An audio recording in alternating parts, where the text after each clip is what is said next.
Olá pessoal, sejam muitíssimo bem-vindos ao canal J Literato.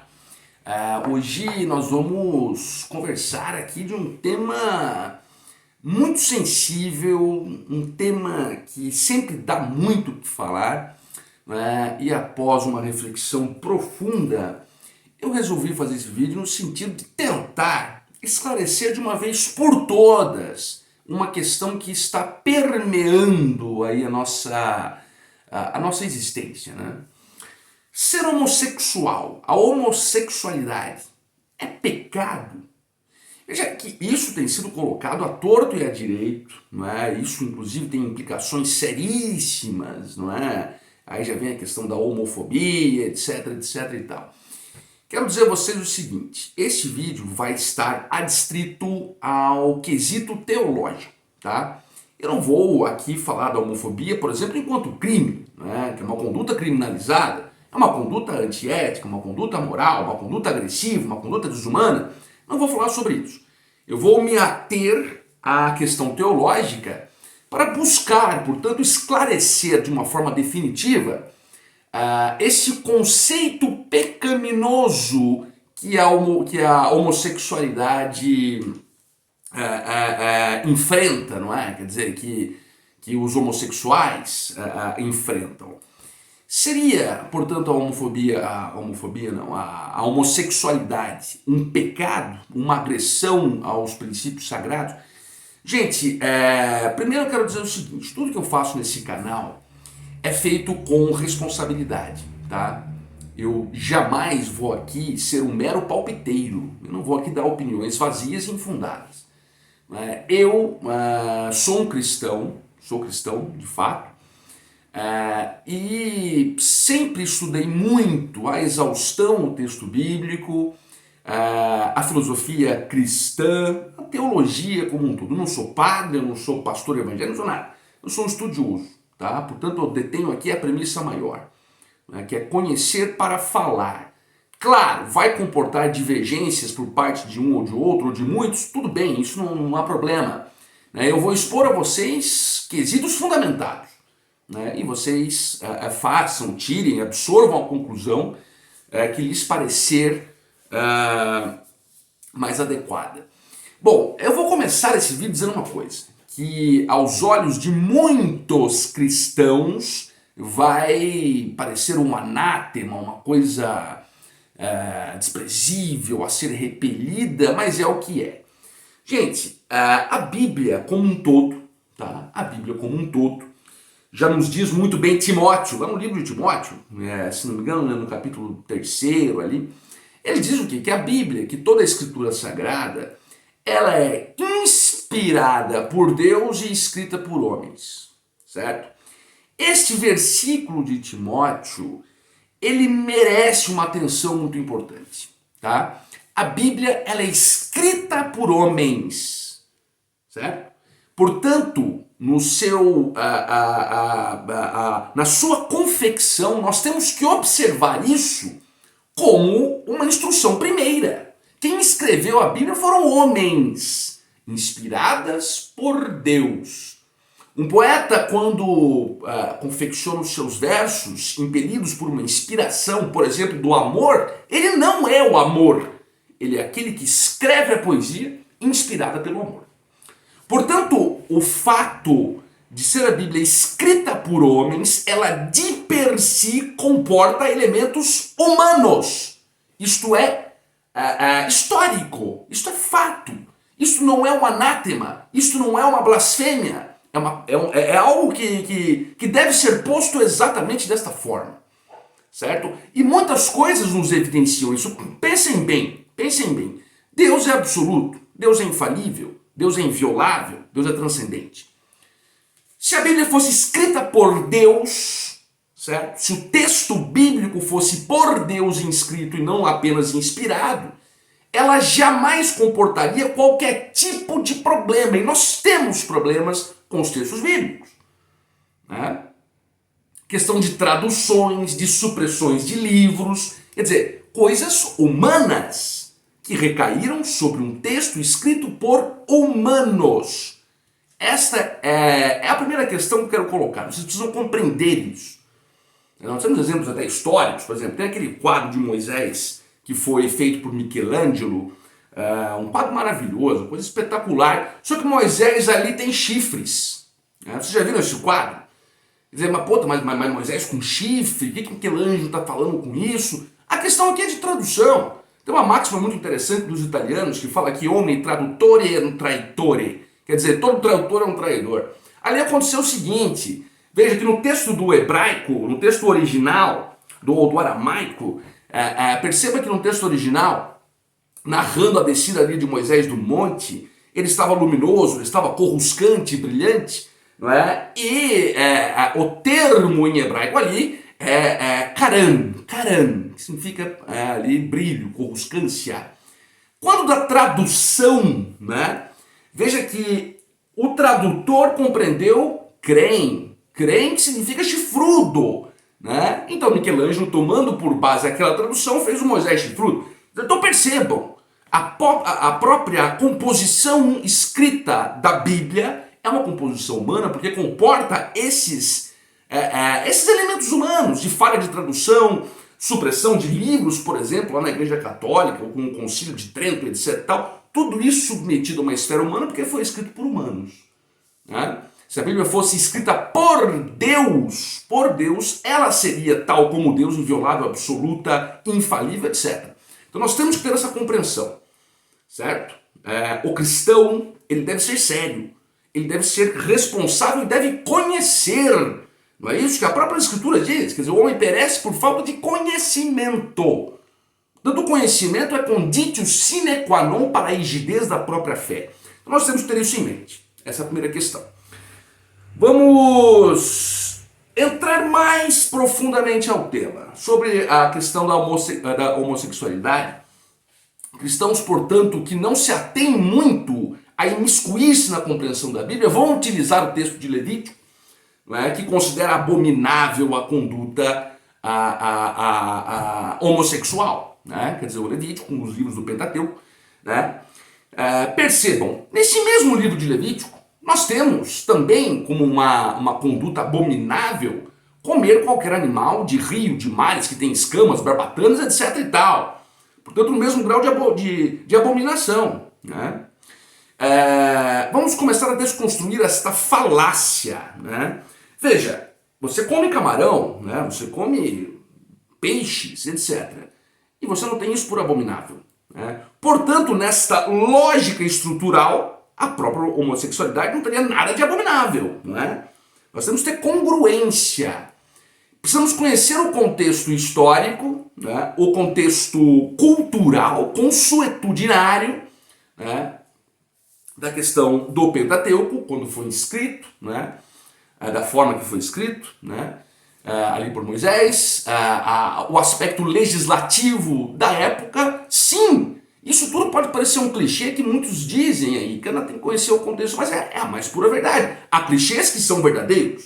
Ser clichê não implica inverdade, tá?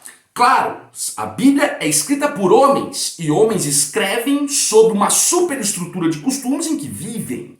Isto é absolutamente normal, factual. Né? Portanto, fica absolutamente comprometida a ideia de pecado nesse sentido. Você pode pensar, mas lá em Apocalipse há menções. O Apocalipse, obviamente, é um livro que toca até elementos poéticos. Mas uma vez a questão da compreensão do conhecimento lá de Oséias. Você vai perecer se você não conhecer e saber aplicar aquilo. Mas vamos adiante. Tá? Ainda não cheguei no ponto crucial. Vamos lá, gente. Como eu disse, a Bíblia é uma confecção humana por inspiração divina. Agora aqui eu vou dar uma opinião até pessoal, uma impressão pessoal, que eu acho que até comporta mais análises, mas do meu entendimento ela é muito bem consistente. De todos os blocos bíblicos, podemos dizer, eu penso que os evangelhos escritos ali por Mateus, Marcos, Lucas, João, esses evangelhos, dentre toda a estrutura bíblica, deve ser o grande norteador de um cristão. Ora, Os evangelhos é o único bloco bíblico, assim vou chamá-lo, tá? Um bloco bíblico dos evangelhos, que não tem, é o que menos tem, vamos dizer, interferência externa humana. Por quê? Porque eles se dignam a narrar a história, ensinamentos, doutrinas, posições de Jesus Cristo, nosso Senhor e Salvador. Portanto, os evangelhos, eles devem ser, inclusive por alguns motivos, quer dizer, a própria figura de Jesus Cristo, ela veio como uma simbologia da ruptura com a era da lei, passando-se, transmutando-se para a era da graça, e especialmente porque é o bloco bíblico que menos possui condões humanos. Por quê? Porque ele narra a história do próprio Deus, que é Jesus Cristo, o Paracleto, não é? Deus Pai, Deus Filho e Espírito Santo. Ele vai narrar, no caso aqui, a história em terra do Deus Filho. E aqui eu faço uma ponderação e uma pergunta a vocês, ou até mesmo um desafio. Alguém seria capaz de me apontar nos evangelhos qualquer tipo de premissa de Jesus Cristo condenando a prática da homossexualidade? Eu diria isso a vocês. Alguém tem essa capacidade? Qualquer biblicista por aí, me aponte, porque se você me apontar, eu posso mudar meus conceitos. Mas você não vai me apontar porque ela não existe, tá? Ela não existe. Portanto, a própria vida de Jesus Cristo, isso já deveria ser o suficiente para desconstruirmos essa ideia ridícula de pecado na homossexualidade.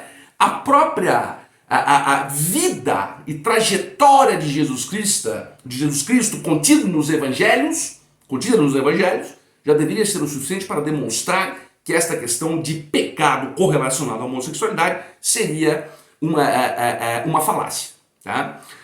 Aí você pode citar a questão das epístolas paulianas e tal. Aí voltamos para aquele condão da humanização. Perceba que Paulo, ele não mantinha como adstrição a narrar exclusivamente a vida de Jesus Cristo como nos evangelhos. Ali ele escrevia cartas, epístolas para Corinto, para Tessalônica, etc. e tal. E nas próprias cartas de Paulo você observa diferenças, inclusive quanto a pecados, né? Ao passo que o pecado de uma coisa era algo mais bem descrito para Corinto, já em Tessalônica não era aquilo, por quê? Condão humano, escrito por homens inspirados por Deus. Nós temos que ter isso em mente, nós temos que compreender esta questão antes de darmos vazão para este conceito equivocado de pecado, né? Veja, mas agora eu vou fazer um outro exercício. Vamos, por hipótese, colocar aqui que a ideia de ser homossexual seria pecado, tá? Pelas explicações que eu dei até aqui, isso fica claro que não se sustenta. Mas vamos considerar essa hipótese, né? Aqui nós temos uma coisa ainda mais gritante.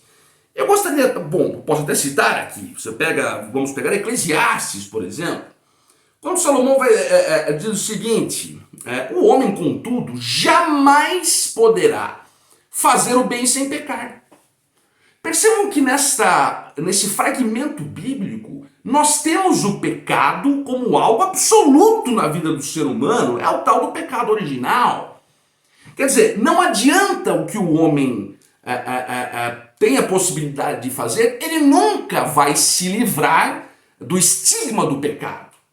Quando você vai confrontar um homofóbico biblicista, que vai dizer que é pecado, ele vai te dizer muito possivelmente o seguinte: não, mas ele está no pecado, ele não quer mudar, ele tem que lutar contra isso.